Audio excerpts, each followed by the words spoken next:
asxaabta qaaliga soo noqosho wanaagsan.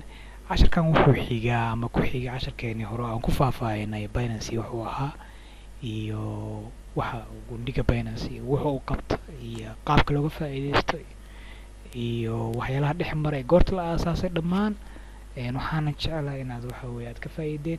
Casharkan waxa aan ku lafa guraynaa waxa weeye sidii account Binance loo sameyn lahaa, shuruudaha la iska rabo, qaabka loo sameeyo, ayadoo aan dul istaagayna bit by bit insha Allah, oo aan sameynayna account really ah, accountkaasoo ilaa aan ka gaarsiinayna heer la farfargarayo insha Allah.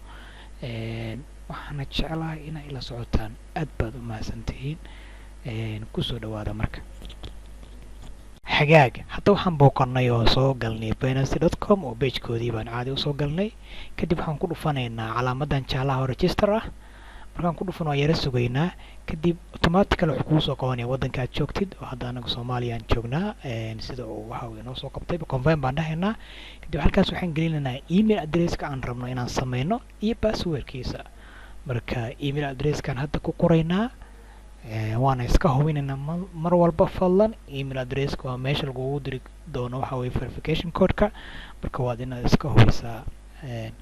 email addresska markaan dhammayno, haddii aad sidoo kale waxaad ku diiwaan gashan kartaa phone number, meesha email hadda anagu aan doortay oo aan rabo inaan email aan ku sameeyo. sidoo kale waxa weeye phone number baa ku diiwaan gelin kartaa. passwordka waa inuu strong ahaada, kana kooban yahay xarfo dheer iyo xarfo gaagaaban iyo shaqalada adka iyo hashi waxa la midka ah. fadlan ha noqdo passwordku password aad dib u xusuusan doontid. halkan agree waan leenahay oo termiskan agree gareynaynaa ee company-gu leeyahay. sidoo kale create baan leenahay akoonkaas si uu noogu sameysmo. marka waxaan hubinaynaa intaan create la oran waxyaalahan ka tagnay. create baan hadda ku dhufanaynaa.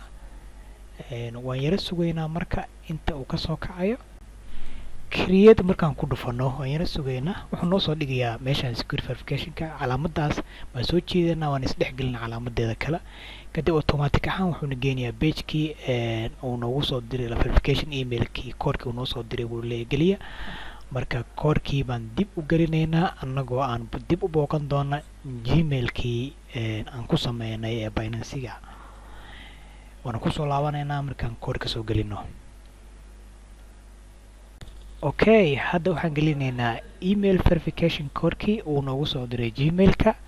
halkaas aan kasoo koobiyeynay. markaan gelinana submit baan leenahay si aan uga gudubna qaybtan diiwaangelinta oo email verification-ka ah. hadda waan gelinay hagaag. kadib submit baan leenahay. automatically wuxuuna geenayaa dashboard-kii email-kii aan user-ka aan samaysanay annagoo kusoo biirnay bahda Binance-ga ah.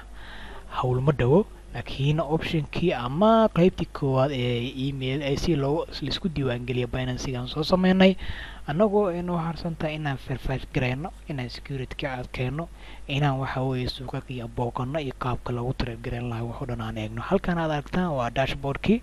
halkan wuxuu iigu sheegayaa waxa weeye inaan haddii aan sii adkeynayo oo security-ka aan wax kusii daray iyo haddii kale hadda uma baahnay waan ka gudbayaa because hawl kale oo ka muhiimsan baa ii taala. sida hadda halka aad ka aragtaan waxa weeye userkii dashboardkiisii haddaan sii galo oo aan waxa weeye sii gujiyo ama aan kusii dhufto, iyo haddaan security-ka arki lahaa, haddii aan identification-ka iyo waxa weeye iyo macluumaad badan oo waxa weeye meesha ku jira sida hadda aad uga jeedaanba. sidoo kale markaad soo dhex gashid oo aad waxa weeye akoonka samaystay, wallet-kii waad arki kartaa, orderskii waad arki kartaa, user-kaaga haddaad ku dhufatid waxbaad dabcan ka badbedeli kartaa oo waxa weeye haddii magacaagii hore kaa khaldana, haddii aad verify gareynaysid meeshaas baad kusii dhufanaysaa verification-ka ah. waxa weeye maxay ahayd hoosda u baxday balansigii xaggaan waxa weeye detailskii haddii waxa weeye lacagaha ku shubatay meesha ka arki lahayd weeye.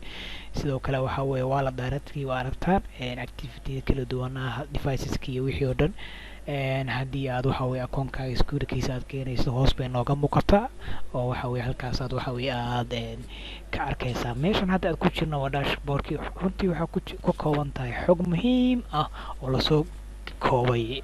halkaas waxaa noogu soo gabagaboobay casharkeeni muhiimka oo ku saabsanaa sida account looga furto ama looga samaysto Binance. Waxaan u maleynayaa inuu aad ku anfacay. Fadlan wixii talo iyo tusaalaha commentiga noogu reeb, subscribe-ka iyo share gareentana nagu caawi. Aad baad u mahadsan tahay.